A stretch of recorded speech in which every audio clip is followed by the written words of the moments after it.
Kisah ini didasarkan pada peristiwa nyata yang terjadi sekitar tahun 1990-an di Chili. Selama tahun-tahun terakhir rejim militer, banyak pengunjuk rasa yang dipenjara di Santiago.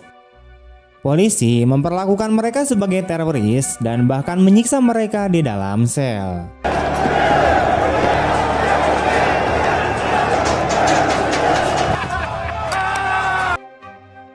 Jenderal yang memimpin bernama Andrade adalah seorang pria kejam yang ingin memberi pelajaran kepada para tahanan.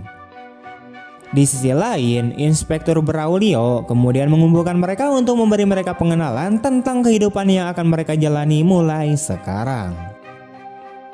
Karena pemenjaraan mereka berada di bawah undang-undang anti terorisme, mereka akan dipantau selama 24 jam sehari, 7 hari seminggu, dan jika terbukti menyebarkan propaganda apapun, mereka akan dijatuhi hukuman mati. Sekelompok 5 orang pengunjuk rasa yang dipimpin oleh Leon juga termasuk di antara para tahanan. Mereka datang ke penjara dengan maksud untuk melarikan diri. Hari ini adalah hari mereka memilih sel dan hari mereka memulai rencana mereka.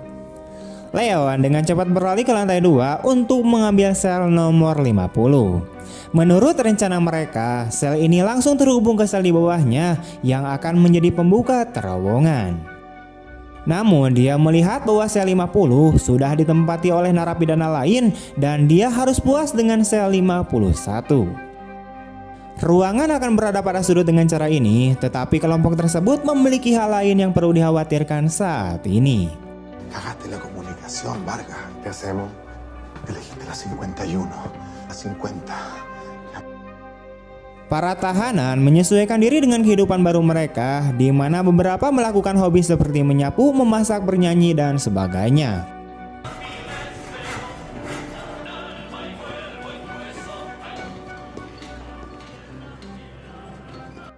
Selama waktu istirahat selama 1 jam, Leon, Rafael, dan Jerman mendiskusikan rencana tersebut. Leon sendiri adalah seorang arsitek dan otak dari misi ini. Dia tahu bahwa beberapa meter dari tembok adalah sungai Mopoco yang dikelilingi oleh pohon-pohon palem. Jarak terowongan dapat dihitung dari langkah mereka, dengan setiap 2 langkah dihitung hingga 5 kaki. Ini berarti terowongan tersebut harus memiliki panjang sekitar 70 meter. Mereka harus memindahkan sekitar 60 ton tanah untuk menggali terowongan sepanjang itu. Namun pertanyaannya adalah, di manakah mereka bisa meletakkan semua tanah itu tanpa diketahui oleh para penjaga? Saat ketiganya mendiskusikan rencana tersebut, seorang tahanan lain yang bernama Paulo memperhatikan mereka. Por lo tanto, tenemos que centrarnos en esta operación. Tenemos que ver la manera de unir la celda. Kemudian dia mendekati Rafael dan meminta untuk terlibat dalam hal apapun yang mereka lakukan. Ketiganya kemudian mempercayainya dan memasukkannya ke dalam kelompok. Dalam adegan berikutnya, mereka berada di sel lantai dasar yang seharusnya menjadi pembuka terowongan. Mereka harus membuat lubang di dinding dan membuat balok dari residu. Dengan begitu, mereka dapat menyembunyikan lubang tersebut dengan menggunakan balok saat mereka tidak bekerja. Kemudian, Leon mencari tempat untuk menyembunyikan bertonton tanah itu. Di sisi lain, seorang gitaris mendapatkan petunjuk tentang hal ini dan menawarkan obeng kepadanya. Dia juga termasuk dalam rencana setelah itu. Dengan menggunakan alat tersebut, Leon mencoba membuat lubang persegi di langit-langit dalam beberapa hari ke depan. Mereka harus menjaga agar suara dentumannya serendah mungkin meskipun sang gitaris sedang berada di luar menyanyikan lagu untuk mengurangi kebisingan.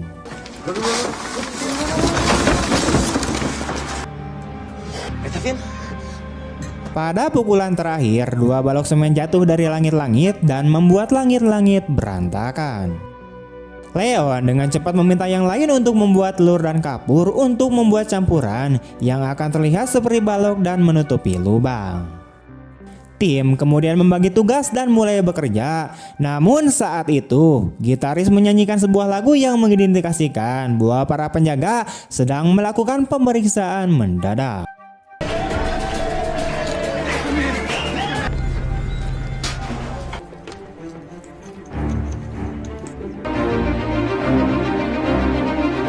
Leon memeriksa lubang tersebut dan kemudian merasa puas melihat bahwa area loteng cukup untuk menampung sejumlah soli. Setelah itu, dia kemudian membuat blok tepat pada waktunya dan menutupinya dengan poster seorang wanita. Ketika para penjaga memeriksa ruangan, mereka tidak terlalu memperhatikan poster tersebut. Seorang penjaga kemudian mencoba melepasnya, tetapi berhenti karena gadis itu mengenakan terlalu banyak pakaian menurutnya.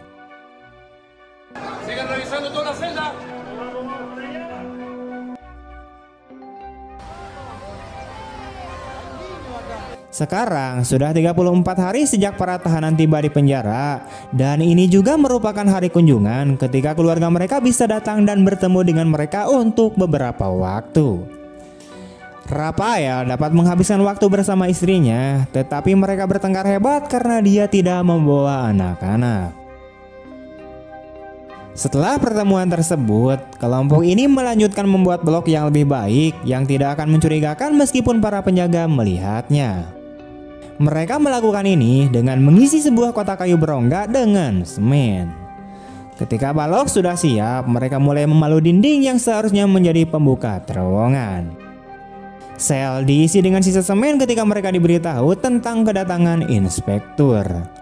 Mereka dengan cepat membersihkan kekacauan dan berpura-pura bekerja. Untungnya bagi mereka, sang penjaga tidak melihat sekeliling sebelum pergi. Untuk memastikan keamanan, Leon kemudian menyalakan radio dan terus memalu dinding. Setelah cukup besar, mereka memasukkan balok ke dalam dan membuatnya terlihat mulus.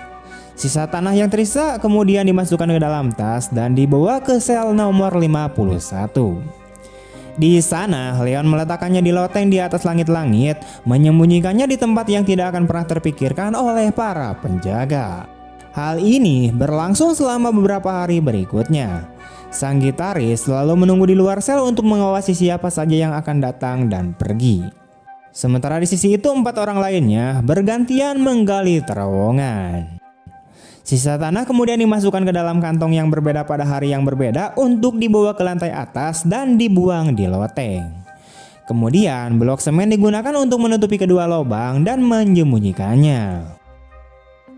Kelompok ini mempertahankan kehadiran sosial yang cukup sehingga mereka tidak terlihat mencurigakan. Namun seorang tahanan cerdas bernama Oscar melihat bahwa mereka mengikuti rutinitas yang sama setiap hari dengan cara yang tampaknya tidak wajar baginya. Pada angka 77, Leon mengukur panjang terowongan yang telah mereka gali hingga saat ini. Dia kecewa karena semua itu ternyata masih belum cukup. Dengan kecepatan seperti ini, mereka akan membutuhkan waktu bertahun-tahun untuk menyelesaikan tugas, yang berarti lebih banyak kesempatan bagi para penjaga untuk menangkap mereka. Leon menyadari bahwa mereka kekurangan tenaga kerja. Hari itu, Jerman sedang melakukan tugas harian membuat tanah ke lantai atas. Namun kali ini, dia dihentikan oleh seorang penjaga dan diminta untuk menunjukkan apa yang ada di dalam tasnya. Dengan gugup ia pun melakukannya, namun tanah tersebut berada di kompartemen bawah yang tertutupi oleh barang-barang pribadinya. Penjaga kemudian memintanya untuk datang ke kantor dan Jerman menyimpan tas tersebut sebelum mengikuti perintah.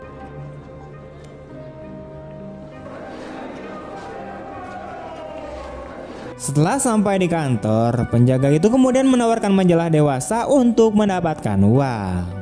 Jerman menghela napas lega dan senang karena pertemuan itu tidak membahas hal lain.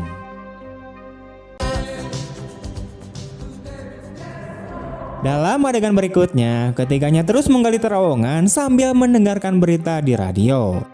Mereka kemudian mengetahui bahwa rakyat Chili telah sepenuhnya menyingkirkan sang diktator dan menyambut demokrasi di negara tersebut. Ini adalah berita buruk bagi mereka karena mereka tidak percaya pada demokrasi. Berita itu hanya membuat mereka ingin bekerja lebih keras sehingga mereka dapat keluar dengan cepat dan membalikan keadaan sebelum pemimpin mereka menyerah. Pada hari ke-86, Leon mengumpulkan para tahanan yang sedang menunggu hukuman mati. Dia menunjukkan kepada mereka kemajuan yang telah mereka capai di terowongan sebelum memberitahu mereka setiap detail dari rencana tersebut. Kelompok tersebut langsung memutuskan untuk membantu mereka dan ditambahkan ke dalam tim si Leon. Bekerja di malam hari tidak memungkinkan karena kebisingan, jadi mereka memulai bekerja dengan shift 2 jam per orang di siang hari. Mereka mengambil langkah-langkah terkecil untuk memastikan mereka tidak ketahuan.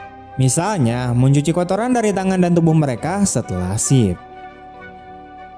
Beberapa dari mereka selalu berada di luar sel untuk mengawasi para penjaga dan siapapun yang mencurigai mereka.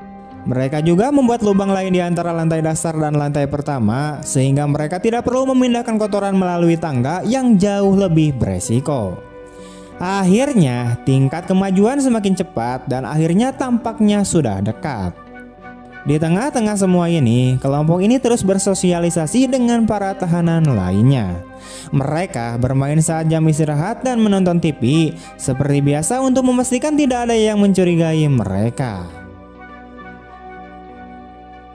Dalam salah satu pertandingan sepak bola, Oscar mengatakan kepada Rafael bahwa dia tahu apa yang mereka lakukan. Dia juga ingin menjadi bagian dari tim, namun kabarnya dia sedang berada di penjara karena mengadu kepada bangsanya sendiri. Namun Leon memutuskan untuk memberinya kesempatan dan mengikut sertakannya dia dalam misi ini.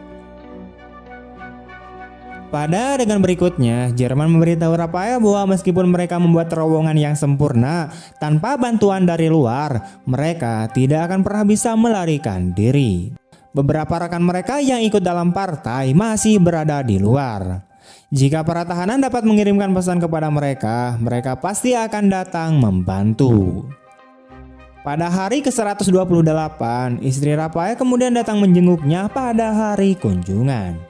Dia memberitahu istrinya tentang rencana mereka dan memintanya untuk memberitahu partai tentang hal itu. Wanita itu memikirkannya untuk waktu yang lama, bahkan setelah pertemuan itu. Kemudian tibalah hari ke-205. Pekerjaan berjalan seperti biasa dan sang gitaris sedang berada di terowongan. Tiba-tiba seluruh polisi datang untuk melakukan pemeriksaan mendadak. Leon dengan cepat memberitahu semua orang, namun perlu waktu lebih dari 10 menit untuk membersihkan kekacauan dan mengeluarkan sang gitaris. Sementara beberapa orang membantunya, yang lain pergi keluar untuk menghentikan polisi.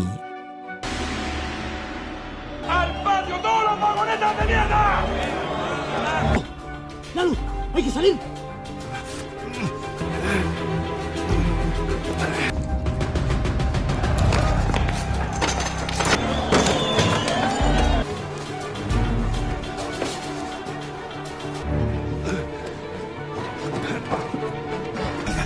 Cierran y dejan sellado.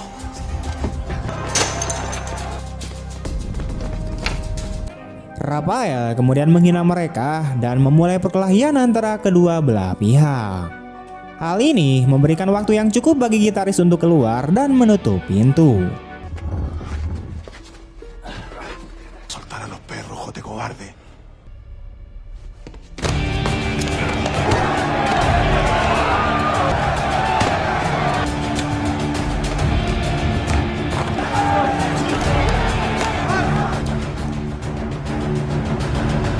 Ketika dia membuka pintu, polisi telah mengalahkan para tahanan dan membawa mereka ke tanah. Komandan Andrade menyuruh mereka tetap berada di bawah sinar matahari tanpa pakaian.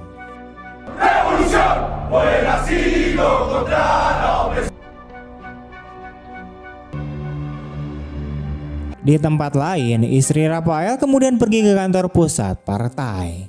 Namun dia diminta untuk melupakan partai yang membantu mereka karena mereka memiliki cukup banyak masalah. Namun dia tidak menyerah dan memikirkan rencana yang lebih baik. Dia kemudian pergi ke sebuah gereja untuk bertemu dengan ayah Leon, istri Jerman, dan rekan lama Rafael. Mereka semua setuju untuk membantu orang-orang dari luar dengan apapun yang mereka butuhkan. Adegan kemudian berpindah ke hari 392. Seorang pria sedang bekerja di dalam terowongan ketika dia pingsan. Untungnya temannya segera menyeretnya keluar dan saat itu terowongan tersebut sangat dalam dan oksigen di dalamnya sangatlah sedikit. Untuk mengatasi masalah ini, mereka memasukkan tukang kayu ke dalam tim. Dia menciptakan sebuah tabung dan struktur seperti kipas yang dapat memasok udara ke sudut terdalam terowongan. Kemudian kita diperkenalkan dengan seorang pria licik bernama Bigote. Dia dipanggil oleh komandan dan diberi sebungkus sudut. Sebagai gantinya, sang komandan ingin tahu apa yang dilakukan setiap tahanan. Di kemudian hari, Rafael menemukan terowongan telah melewati perbatasan penjara. Dia membuat lubang di tanah dan mendorong cairan berwarna merah muda keluar. Hal ini ditemukan oleh rekan Rafael yang membantunya melarikan diri. Pada hari kunjungan berikutnya, ayah Leon mendatanginya dan mengungkapkan bahwa cairan tersebut masih berjarak 40 meter dari terowongan yang mereka inginkan. Pada hari ke-558, kota ini dilanda gempa bumi. Leon yang berada di luar segera bergegas masuk untuk menyelamatkan orang yang berada di dalam terowongan. Untungnya tidak ada yang terluka dan terowongan itu juga tidak terhalang. Leon telah menjalin persahabatan dengan seorang tahanan yang menggunakan kursi roda selama berbulan-bulan. Dia memberitahu pria itu tentang rencana pelarian dan memintanya untuk bergabung. Pria itu awalnya menolak karena dia sudah menyerah dan tahu bahwa dia tidak bisa merangkak melalui terowongan. Kemudian akhirnya tibalah hari di mana mereka melaksanakan tahap terakhir dari rencana yang telah disusun selama berbulan-bulan. Semua orang berada di ruangan TV untuk hiburan malam mingguan ketika satu demi satu orang mulai pergi. Tidak ada yang curiga karena acaranya tidak menarik.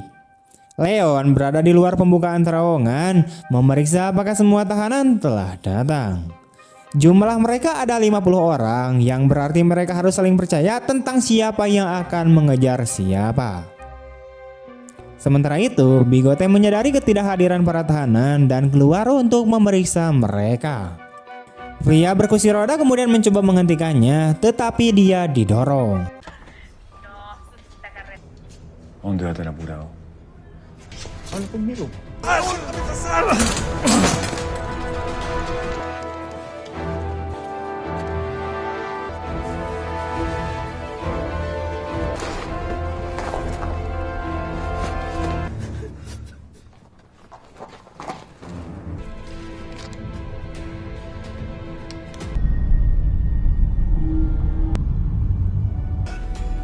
¿Por qué no avanzamos? Ketika Bigote mencapai sel, semua orang telah memasuki terowongan kecuali Oscar. Bigote ingin memberitahu polisi tetapi Oscar menahannya. Dia ditusuk dengan obeng tetapi bahkan setelah itu dia menjatuhkan Bigote. Se están fugando, weones. Tranquilo. Métete ahora, weón. Vamos.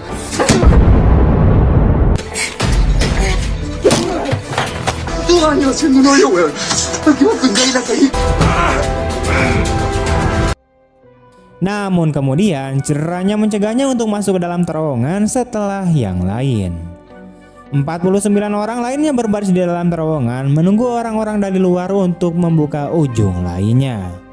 Teman Rafael kemudian melakukannya dan mereka pun keluar satu demi satu. Istri Rafael kemudian sudah menyiapkan pakaian ganti untuk mereka semua. Setelah berganti pakaian, mereka kemudian bersembunyi di tepi sungai sampai sebuah bus datang menjemput mereka.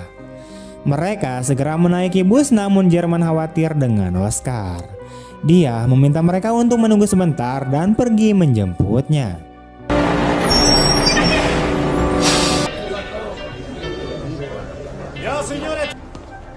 Compañero, ¿yo? Hay una ventana, una posibilidad de escape.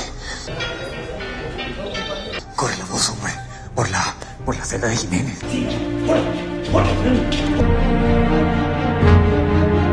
Kembali ke penjara, para penjahat lainnya mengetahui tentang terowongan dan kemudian memasukinya.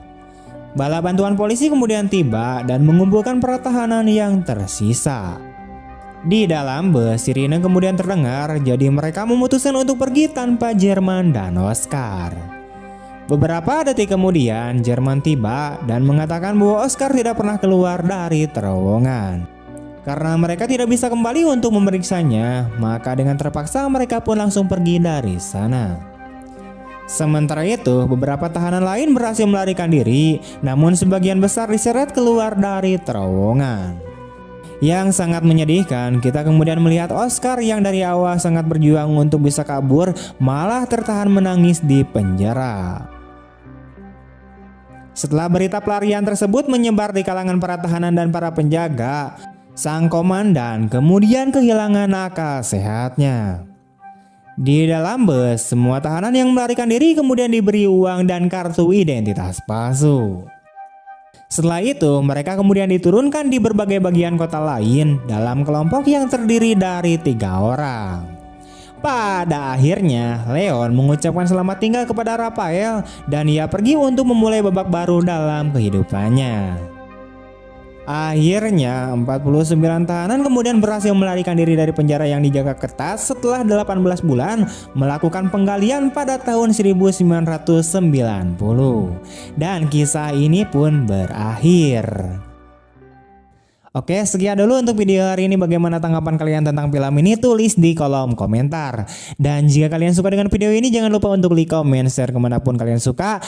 Saya Niko bersama tim jajaran Melong Film yang bertugas pamit undur diri. Terima kasih banyak telah menonton. See you next time, man. Bye bye.